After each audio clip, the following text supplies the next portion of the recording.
দুই জেলাতে তৃণমূল বিজেপি সংঘর্ষে কিভাবে উত্তপ্ত হয়ে উঠল সেই ছবি রাখবো আপনাদের সামনে। একদিকে রেখেছি হাওড়ার উদয়নারায়ণপুরের ছবি, অন্যদিকে কোচবিহার। বিজেপির পরিবর্তন সংকল্প যাত্রা ঘিরে হাওড়ার উদয়নারায়ণপুর একেবারে ধুন্ধুমার পরিস্থিতি তৈরি হয়। অন্যদিকে তৃণমূল বিজেপি সংঘর্ষে উত্তপ্ত হয়ে ওঠে কোচবিহার। বিজেপি করতে কথা বলবো, আমাদের সঙ্গে রয়েছেন আমাদের প্রতিনিধি সুনীত হালদার। সুনীত, মারধর, পাল্টা হামলা, ভাঙচুর, বাইকে আগুন, বাদ গেল না কিছুই, কিভাবে এতটা উত্তপ্ত হয়ে উঠল পরিস্থিতি? দেখো, যেটা জানা যাচ্ছে যে আজ বিকেল 5টা নাগাদ ঘটনাটা ঘটে উদয়নারায়ণপুরে কানপুর গ্রাম পঞ্চায়েত এলাকার মানকুড়া গ্রামে। যেটা জানা গেছে আজকে বিজেপির পক্ষ থেকে যে ওরা পরিবর্তন সংকল্প যাত্রার আয়োজন করা হয়, সেই সময় বিজেপি কর্মীরা এই মানকুড়া মোড়ে জড়ো হয়েছিল হাতে পতাকা নিয়ে।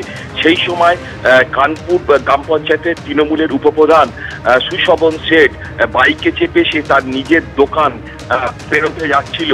যখন সে বিজেপি কর্মীদের মুখোমুখি হয়, সেই সময় দুজনের মধ্যে বচসা হয়। হঠাৎই বিজেপি কর্মীরা তার উপর চড়াও হয় বলে অভিযোগ এবং তাকে পেছন থেকে বেধড়ক লাঠি, সোটা, রড দিয়ে মারধর করে। তার মাথা ফেটে যায় এবং সে বাইক থেকে পড়ে যায় এবং তার বাইকেও ভাঙচুর করা হয় বলে অভিযোগ।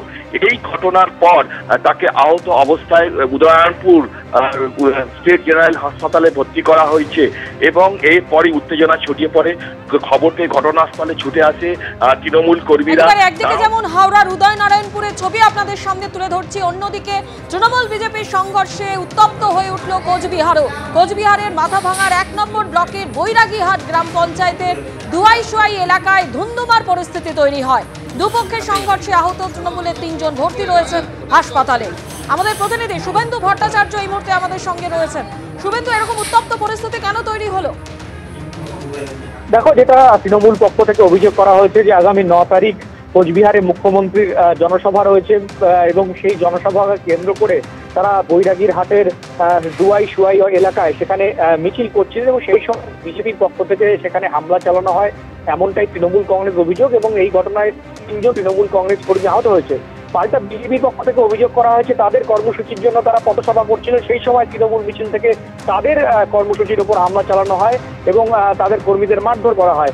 এই ঘটনায় কিন্তু এখনো পর্যন্ত যেটা জানা যাচ্ছে 2 জন বিজেপি কর্মীকে মাথাভাঙা থানার পুলিশ আটক করেছে এবং এই ঘটনার শোনার পর স্থানীয় বিধায়ক বিজেপির বরেন বর্মন তিনি যখন মাথাভাঙা থানায় যান, সেই সময় কিন্তু মাথাভাঙা থানার সামনেই তাকে তৃণমূলের বিক্ষোভের মুখে পড়তে হয় এবং এই 2 ঘটনাকে কেন্দ্র করে কিন্তু ব্যাপক উত্তেজনা ছড়ায়।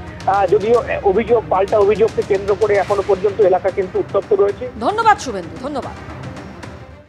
9ই ডিসেম্বর মমতা ব্যানার্জি কুচবিহার রাজমেলা মাঠে আসবে এবং আমরা চেলসিলিহাট বাজারে মিছিল করছিলাম। এই বিজেপির কিছু হঠাৎ করে আমাদের মিছিলে